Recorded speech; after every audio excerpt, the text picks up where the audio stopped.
दृष्टि आईएएस के टुडे जी के प्रोग्राम में आपका स्वागत है। शुरुआत करते हैं पिछले अभ्यास प्रश्न से, जिसमें हमने आपसे पूछा था भगवान महावीर के संबंध में निम्नलिखित कथनों पर विचार कीजिए। कथन 1 था कि जैन धर्म के 23वें तीर्थंकर थे। कथन 2 था इनका जन्म 599 ईसा पूर्व बिहार में हुआ था। उपयुक्त में से कौन सा ऐसे कथन सही नहीं है या फिर है, आपसे ये पूछा गया था। आपके ऑप्शन थे ऑप्शन ए केवल एक, ऑप्शन बी केवल दो, ऑप्शन सी एक और दो दोनों, या फिर ऑप्शन डी न तो एक और न ही दो। तो इस प्रश्न का सही उत्तर है विकल्प ए केवल एक। आप में से कई भी उसने इस प्रश्न का एकदम ठीक जवाब दिया है। चलिए अब आगे की बात को एक्सप्लेनेशन से समझते हैं। हाल ही में भारत के उपराष्ट्रपति ने महावीर जयंती पर लोगों को बधाई दी। गौरतलब है कि भगवान महावीर जैन धर्म के 24वें और अंतिम तीर्थंकर थे, इसलिए कथन 1 सही नहीं है। इनका जन्म 599 ईसा पूर्व वर्तमान बिहार राज्य के वैशाली में हुआ था, इसलिए कथन 2 सही है। जैन दर्शन के अनुसार सभी तीर्थंकरों ने मनुष्य के रूप में जन्म लिया, लेकिन उन्होंने ध्यान और आत्म साक्षात्कार के माध्यम से पूर्णता या ज्ञान की स्थिति प्राप्त की। तीर्थंकरों को अरिहंत या जिन के नाम से भी जाना जाता है। इस तरह इस प्रश्न का सही उत्तर है विकल्प ए। चलिए अब शुरुआत करते हैं आज के एपिसोड की। तो आज के एपिसोड का पहला प्रश्न है, स्टैंड अप इंडिया योजना के संबंध में निम्नलिखित कथनों पर विचार कीजिए। कथन 1 है इसे 5 अप्रैल 2016 को लॉन्च किया गया था। कथन 2 है तो योजना केवल महिलाओं के लिए उद्यमिता को बढ़ावा देती है। उपयुक्त में से कौन सा सही कथन सही है या फिर है? आपके ऑप्शन है केवल एक, केवल दो, एक और दो दोनों, या फिर न तो एक और न ही दो। तो इस प्रश्न का सही उत्तर है विकल्प ए, केवल एक कथन ही सही है। चलिए एक्सप्लेनेशन से आगे की बात को समझते हैं। हाल ही में स्टैंड अप इंडिया योजना ने अपने 7 वर्ष पूरे किए हैं। स्टैंड अप इंडिया योजना 5 अप्रैल 2016 को शुरू की गई थी, इसलिए कथन 1 सही है। इसका उद्देश्य आर्थिक सशक्तिकरण और रोजगार सृजन पर ध्यान केंद्रित करते हुए जमीनी स्तर पर उद्यमशीलता को बढ़ावा देना है। अब इस योजना को वर्ष 2025 तक के लिए बढ़ा दिया गया है। इस योजना के मुख्य उद्देश्य हैं, पहला, महिलाओं, अनुसूचित जाति और अनुसूचित जनजाति वर्ग के बीच उद्यमशीलता को बढ़ावा देना, इसलिए कथन 2 सही नहीं है। विनिर्माण, सेवाओं या व्यापार क्षेत्र और कृषि से संबद्ध गतिविधियों में ग्रीनफील्ड उद्यमों के लिए ऋण प्रदान करना आदि भी इसका उद्देश्य है। इस प्रकार विकल्प ए सही है, यानी केवल एक कथन ही सही है। नेक्स्ट क्वेश्चन देखते हैं। निम्नलिखित में से कौन सा कथन भौगोलिक संकेतक यानी जीआई टैग के संबंध में सही नहीं है? आपके ऑप्शन है यह किसी विशेष क्षेत्र से संबंधित उत्पाद को दिया जाने वाला एक विशेष संकेत है, यह पेरिस कन्वेंशन से जुड़ा हुआ है, ये विश्व व्यापार संगठन समझौते द्वारा शासित और निर्देशित है, या फिर भारत में इसके संदर्भ में कोई वैधानिक कानून मौजूद नहीं है। तो इस प्रश्न का सही उत्तर है विकल्प डी, भारत में इसके संदर्भ में कोई वैधानिक कानून मौजूद नहीं है। यह कथन सही नहीं है, बाकी के सभी कथन सही हैं। चलिए एक्सप्लेनेशन देखते हैं। हाल ही में भारत के प्रधानमंत्री ने लद्दाखी लकड़ी की नक्काशी को जीआई टैग मिलने पर प्रसन्नता जताई है। जीआई टैग या भौगोलिक संकेतक एक संकेत या टैग है जो किसी विशेष क्षेत्र से संबंधित उत्पाद को दिया जाता है। ये बौद्धिक संपदा अधिकारों के व्यापार संबंधित पहलुओं यानी ट्रिप्स पर डब्ल्यूटीओ समझौते द्वारा शासित और निर्देशित है। औद्योगिक संपत्ति के संरक्षण के लिए पेरिस कन्वेंशन के अनुच्छेद 1, 2 और अनुच्छेद 10 के तहत जीआई टैग बौद्धिक संपदा अधिकारों का एक रूप है। यह टैग 10 वर्ष की अवधि के लिए वैध होता है, जिसके बाद इसे नवीनीकृत किया जा सकता है। भारत ने विश्व व्यापार संगठन के एक सदस्य के रूप में भौगोलिक वस्तु संकेतक पंजीकरण एवं संरक्षण अधिनियम 1999 को अधिनियमित किया था, इसलिए विकल्प डी सही होगा, यानी इस प्रश्न का सही उत्तर है विकल्प डी, भारत में इस संदर्भ में कोई कानून मौजूद नहीं है। यह कथन गलत है, बाकी के सभी कथन सही हैं। नेक्स्ट क्वेश्चन देखते हैं। दक्षिणी सूडान के संदर्भ में निम्नलिखित कथनों पर विचार कीजिए। कथन 1 है इसके विशाल मैदान और पठार कांगो नदी द्वारा अपवाहित हैं। कथन 2 है माउंट किन्येती इसकी सबसे ऊंची चोटी है। उपयुक्त में से कौन सा ऐसे कथन सही है या फिर है? आपके ऑप्शन है केवल एक, केवल दो, एक और दो दोनों, या फिर न तो एक और न ही दो। तो इस प्रश्न का सही उत्तर है विकल्प बी, केवल दो कथन ही सही है। हाल ही में दक्षिण सूडान के एक संसदीय शिष्टमंडल ने भारत की राष्ट्रपति से मुलाकात की। बता दें कि दक्षिण सूडान पूर्वोत्तर अफ्रीका में स्थित एक देश है। इसकी समृद्ध जैव विविधता में हरे भरे सवाना, दलदली भूमि और वर्षा वन शामिल है, जो वन्य जीवों की कई प्रजातियों के घर है। इसकी राजधानी जूबा है। इसके विशाल मैदान और पठार नील नदी और उसकी सहायक नदियों द्वारा अपवाहित हैं, इसलिए कथन एक सही नहीं है। यहाँ उष्णकटिबंधीय जलवायु पाई जाती है। इमाटोंग पर्वत पर माउंट किन्येती इसकी सबसे ऊंची चोटी है, इसलिए कथन 2 सही है। इस प्रकार इस प्रश्न का सही उत्तर होगा विकल्प बी, यानी केवल 2 कथन ही सही है। नेक्स्ट क्वेश्चन है, पेट्रोलियम निर्यातक देशों का संगठन ओपेक का गठन किस वर्ष किया गया था? आपके ऑप्शन है 1990, 1980, 1970 या फिर 1960। तो इस प्रश्न का सही उत्तर है विकल्प डी, 1960। हाल ही में ओपेक देशों के द्वारा अपने उत्पादन स्तर में कटौती किए जाने के बाद कच्चे तेल की कीमतों में उछाल देखने को मिला है। सऊदी अरब, इराक और कई खाड़ी देश आपूर्ति में एक दिन में 10 लाख बैरल तेल की कटौती कर रहे हैं। आपको बता दें कि पेट्रोलियम निर्यातक देशों का संगठन ओपेक एक स्थायी अंतर सरकारी संगठन है जिसमें 13 प्रमुख तेल निर्यातक देश शामिल हैं। इस संगठन 1960 में इराक, ईरान, कुवैत, सऊदी अरब और वेनेजुएला द्वारा बगदाद में किया गया था, इसलिए विकल्प डी सही है। आज ओपेक देश दुनिया के कच्चे तेल का लगभग 30% उत्पादन करते हैं। सऊदी अरब ओपेक में सबसे बड़ा एकल तेल उत्पादक है जो एक दिन में 10 मिलियन बैरल से अधिक तेल का उत्पादन करता है। इसका मुख्यालय ऑस्ट्रिया की राजधानी वियना में है। इस तरह इस प्रश्न का सही उत्तर होगा विकल्प डी 1960। अगला प्रश्न है, भारत के नियंत्रक और महालेखा परीक्षक यानी सीएजी के संदर्भ में निम्नलिखित कथनों पर विचार कीजिए।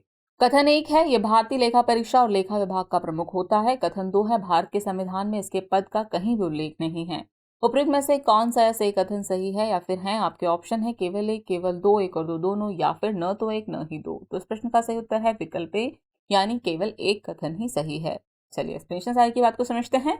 हाल ही में कैग की एक रिपोर्ट में कहा गया है कि हिमाचल प्रदेश का अनुमानित बकाया सार्वजनिक ऋण स्टॉक 2031-32 तक बढ़कर लगभग 1,12,000 करोड़ रुपए हो जाएगा। आपको बता दें, भारतीय संविधान का अनुच्छेद 148 भारत के नियंत्रक और महालेखा परीक्षक यानी सीएजी के पद का प्रावधान करता है, इसलिए कथन 2 सही नहीं है। सीएजी भारतीय लेखा परीक्षा और लेखा विभाग का प्रमुख होता है, इसलिए कथन 1 सही है। सार्वजनिक धन का संरक्षक होता है और केंद्र तथा राज्य दोनों स्तरों पर देश की संपूर्ण वित्तीय प्रणाली को नियंत्रित करता है। इसका कर्तव्य वित्तीय प्रशासन के क्षेत्र में भारत के संविधान और संसद के कानूनों को बनाए रखना है। ये भारत की संचित निधि, प्रत्येक राज्य की संचित निधि और विधानसभा वाले प्रत्येक केंद्र शासित प्रदेश की समेकित निधि से संबंधित खातों का लेखा परीक्षण करता है। इसी के साथ ये भारत की आकस्मिकता निधि और भारत के लोक लेखा के साथ साथ प्रत्येक राज्य की आकस्मिकता निधि और प्रत्येक राज्य के सार्वजनिक खाते से सभी व्यय का लेखा परीक्षण भी करता है। इस प्रकार विकल्प सही है, यानी केवल एक कथन ही सही हुआ। चलिए अगला प्रश्न देखते हैं। भूटान के संदर्भ में निम्नलिखित कथनों पर विचार कीजिए। कथन 1 है, यह पूर्वी एशिया का एक देश है। कथन 2 है, यह भारत और नेपाल के बीच एक भू आबद्ध देश है। उपयुक्त में से कौन सा सही कथन सही है, या फिर हैं आपके ऑप्शन है केवल एक, केवल दो, एक और दो दोनों, या फिर न तो एक न ही दो। तो इस प्रश्न का सही उत्तर है विकल्प डी, न तो एक और न ही दो। हाल ही में भारतीय प्रधानमंत्री और भूटान के राजा ने नई दिल्ली में एक द्विपक्षीय बैठक की। इस बैठक में दोनों देशों ने भारत भूटान सीमा पर पहली एकीकृत जांच चौकी स्थापित करने का विचार किया। भारत और भूटान प्रस्तावित कोकराझार गेलफू रेल लिंक परियोजना में तेजी लाने पर भी सहमत हुए। इस परियोजना के तहत भारतीय रेलवे ने भारत में कोकराझार को भूटान में गेलफू से जोड़ने वाली 57 किलोमीटर ब्रॉडगेज लाइन पर निर्माण शुरू करने की योजना बनाई है। आपको बता दें, भूटान दक्षिण एशिया का एक देश है, इसलिए कथन 1 सही नहीं है। ये चीन और भारत के बीच स्थित भू आबद्ध देश है, इसलिए कथन 2 भी सही नहीं है। इस प्रकार विकल्प डी सही हो जाएगा। ये 4 भारतीय राज्यों के साथ सीमा साझा करता है। इनमें असम, अरुणाचल प्रदेश, सिक्किम और पश्चिम बंगाल शामिल हैं। इस तरह इस प्रश्न का सही उत्तर है विकल्प डी, न तो एक और न ही दो। नेक्स्ट क्वेश्चन है, हाल ही में समाचारों में रहा ओएनडीसी किससे संबंधित है? आपके ऑप्शन है डिजिटल भुगतान, कर प्रणाली, ई कॉमर्स या सार्वजनिक क्षेत्र के उपक्रम। तो इस प्रश्न का सही उत्तर है विकल्प सी, ई कॉमर्स। हाल ही में वॉलमार्ट के स्वामित्व वाली फिनटेक कंपनी फोनपे ने ओएनडीसी के साथ एक hyper local shopping app Pincode launch किया है। पिनकोड एक hyper local e commerce app है जो ओएनडीसी नेटवर्क पर विक्रेताओं को उपभोक्ताओं से जोड़ेगा, इसलिए विकल्प सी सही है। यह ऐप बेंगलुरु में किराना, भोजन, फार्मा, इलेक्ट्रॉनिक्स और होम डेकोर जैसी श्रेणियों के साथ एक पायलट प्रोजेक्ट के तौर पर चल रहा है। आपको बता दें, ओएनडीसी का पूरा नाम open network for digital commerce है। ये ओपन सोर्स पद्धति पर आधारित एक सरकारी पहल है। इसका उद्देश्य डिजिटल या इलेक्ट्रॉनिक नेटवर्क पर वस्तुओं और सेवाओं के आदान प्रदान के सभी पहलुओं के लिए खुले नेटवर्क को बढ़ावा देना है। इस तरह इस प्रश्न का सही उत्तर है विकल्प सी, ई कॉमर्स। नेक्स्ट क्वेश्चन है, जलवायु परिवर्तन पर अंतर सरकारी पैनल यानी आईपीसीसी के संबंध में निम्नलिखित कथनों पर विचार कीजिए। कथन 1 है, इसे 1988 में विश्व मौसम विज्ञान संगठन और संयुक्त राष्ट्र पर्यावरण कार्यक्रम द्वारा स्थापित किया गया था। कथन 2 है, इसमें वर्तमान में 195 सदस्य शामिल हैं। उपरोक्त में से कौन सा ऐसे कथन सही है, या फिर है आपके ऑप्शन है केवल एक, केवल दो, एक और दो दोनों, या फिर न तो एक न ही दो। तो इस प्रश्न का सही उत्तर है विकल्प सी, एक और दो दोनों ही कथन सही है।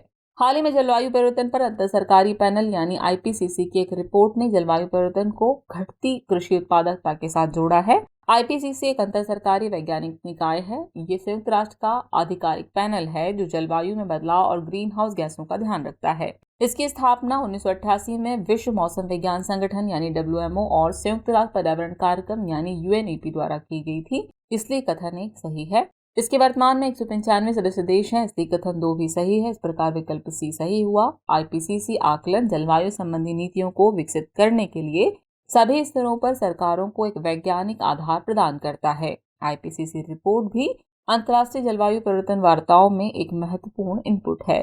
इस तरह इस प्रश्न का सही उत्तर है विकल्प सी, यानी 1 और 2 दोनों ही कथन सही है। नेक्स्ट क्वेश्चन है, राष्ट्रीय भूकंप विज्ञान केंद्र किस मंत्रालय से संबंधित हैं? आपके ऑप्शन है पृथ्वी विज्ञान मंत्रालय, खान मंत्रालय, गृह मंत्रालय या फिर विज्ञान और प्रौद्योगिकी मंत्रालय। तो इस प्रश्न का सही उत्तर है विकल्प ए, पृथ्वी विज्ञान मंत्रालय। राष्ट्रीय भूकंप विज्ञान केंद्र यानी एनसीएस लक्षित क्षेत्रों में भूकंप पूर्व चेतावनी प्रणाली स्थापित करने जा रहा है। आपको बता दें कि राष्ट्रीय भूकंप विज्ञान केंद्र देश में भूकंप गतिविधि की निगरानी के लिए भारत सरकार की एक नोडल एजेंसी है।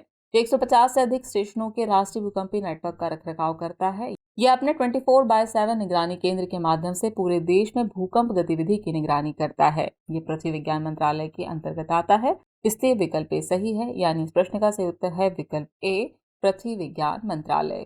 चलिए अब हम पहुंच गए एपिसोड के अंतिम प्रश्न पर। तो अंतिम प्रश्न है, विश्व बैंक के संदर्भ में निम्नलिखित कथनों पर विचार कीजिए। कथन 1 है, संयुक्त राष्ट्र की विशेष एजेंसियों में से एक है। कथन 2 है, इसे 1944 में पुनर्निर्माण और विकास के लिए अंतर्राष्ट्रीय बैंक के रूप में स्थापित किया गया था। उपयुक्त में से कौन सा सही कथन सही है या फिर है? आपके ऑप्शन है केवल 1, केवल 2, 1 और 2 दोनों, या फिर न तो 1 न ही 2। तो इस प्रश्न का सही उत्तर है विकल्प सी, 1 और 2 दोनों ही कथन सही है। चलिए एक्सप्लेनेशन देख लेते हैं। हाल ही में विश्व बैंक ने कहा कि भारत में मुद्रास्फीति वित्त वर्ष 2023-24 में पिछले वित्त वर्ष के 6.6% के मुकाबले कम होकर 5.2% हो जाएगी। बता दें कि विश्व बैंक संयुक्त राष्ट्र की विशिष्ट एजेंसियों में से एक है, इसलिए कथन 1 सही है। इसकी स्थापना 1944 में अंतर्राष्ट्रीय मुद्रा कोष यानी आईएमएफ के साथ पुनर्निर्माण और विकास के लिए अंतर्राष्ट्रीय बैंक यानी आईबीआरडी के रूप में की गई थी। आईबीआरडी ही बाद में विश्व बैंक बन गया, इसलिए कथन 2 सही है।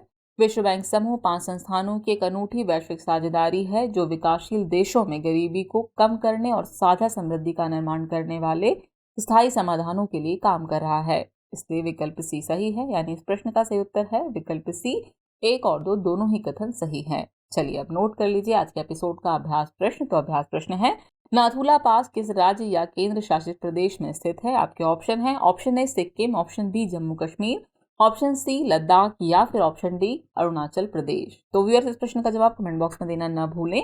जल्दी मिलते हैं नए एपिसोड में कुछ और नए नए सवाल और उनके नए नए जवाबों और जानकारियों के साथ। तब तक के लिए शुक्रिया।